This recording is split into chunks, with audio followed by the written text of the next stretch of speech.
Alright, it's day 96, and as you can see, this plant is quickly outgrowing its confines. It's gonna bump into the light soon, so I'm gonna have to find a new configuration soon. I have splitter adapters, so I can have 2 bulbs per clamp lamp reflector, and the older leaves in the middle are just huge. I'll tell you later on how big they eventually got. But as you can see down here, there's regeneration going on for this plant I pruned away, and I totally didn't expect that. So that's pretty impressive, but unfortunately the root reserves will be for naught because this won't receive enough light and it'll probably just yellow and wither away soon enough. So as you can see, compared to my index finger segment, the bottom of the stem is very thin compared to the middle and the top, so it's very top heavy. The base doesn't seem like it can support anything, although it's been fine so far. And this is what habanero flowers look like. So I've got a lot of these flower buds coming up. They tend to droop downwards, so I'm taking this from an underside angle.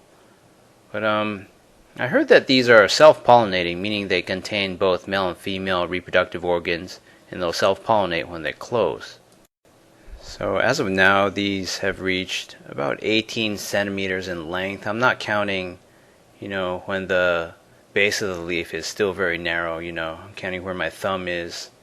And yeah, that's really big. I've never seen anything like this in a store or in pictures. These 2 leaves are the biggest, about 18 centimeters in length.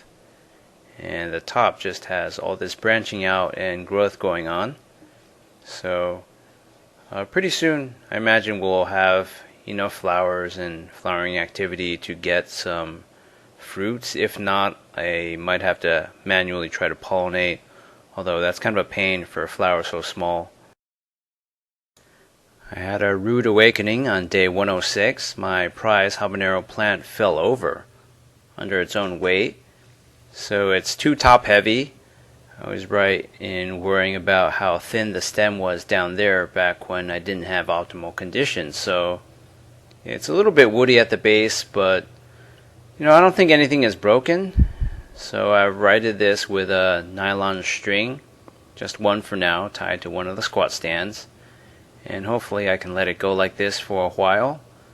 If I broke something down there, or it just broke by itself, then over the next few days everything should start to die, so I should definitely notice that, unless it's some kind of repairable connection if held in place, kind of like a cast for a broken bone. So you can see that little plant that regenerated down there. The leaves are 19 centimeters max.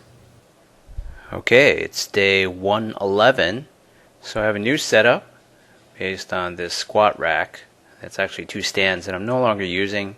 I've got 4 clamp lamps, 4 splitter adapters, and as you can see, the leaves get too big eventually, so the bottom ones always droop and touch the sand. They don't get enough light and they die. Some viewers have expressed a concern for not getting enough calcium.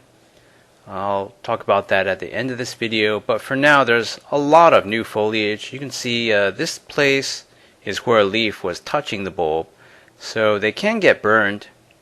It was just too much light and it got photo bleached, so it's definitely too much of a good thing. And there are just some select leaves that display this kind of wrinkled, curled up, dying phenotype. I don't know if it's just a combination of too much light.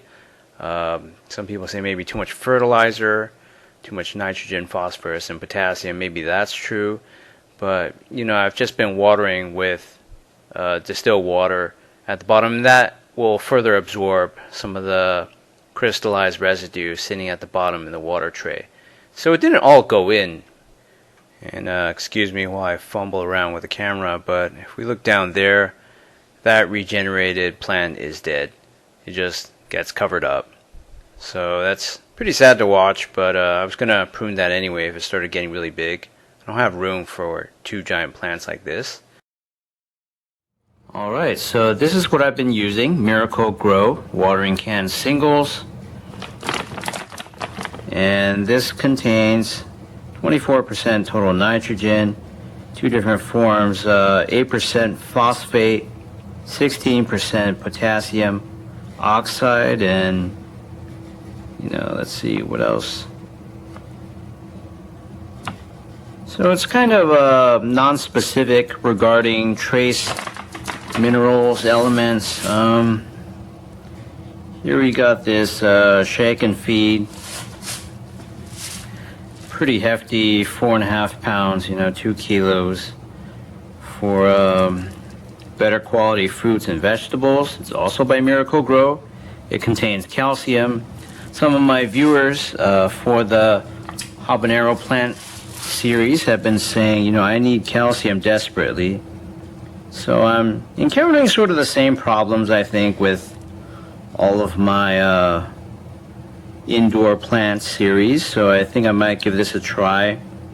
And these are pellets. You're supposed to distribute them throughout the soil. So, in the case of my habanero peppers, it's too late for that. I don't want to disturb and rip up all the roots and just to get these pellets in here. But this contains low percentages of the main nutrients compared to what I just showed you.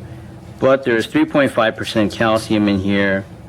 And this is just like a percentage of the entire mix. It's got magnesium, sulfur, copper, iron, manganese, and zinc, and usable compounds. And it says, let me try to get this thing up one more time.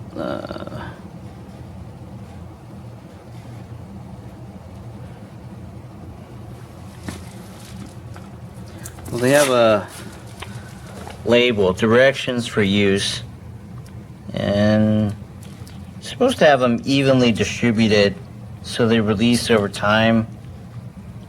I think I read somewhere, basically don't pre-mix these in water, but I have these bottom watering pots. As you can see, there's a lot of that old Miracle Grow singles fertilizer still in there.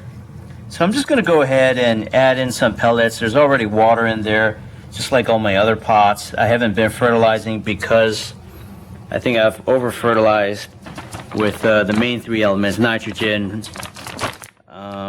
phosphorus, and potassium. So there's no more need for that. And the plants haven't died, for the most part, they're still thriving in my opinion. So I'll add a bunch of pellets down there, just a subjective amount, and they'll hopefully, all these trace elements will leach into the water, and that'll leach in from the bottom. For most of my plants, I'm assuming the root systems have already taken over the entire pot. These are not very big pots, 14.5 inches in diameter. So I'll give that a go for all three of my plant series and see if that makes a difference, because calcium is apparently essential, and since I have very sand-heavy mixtures for good drainage, I don't have that problem of root rot, but I have a malnutrition problem in general, I think. So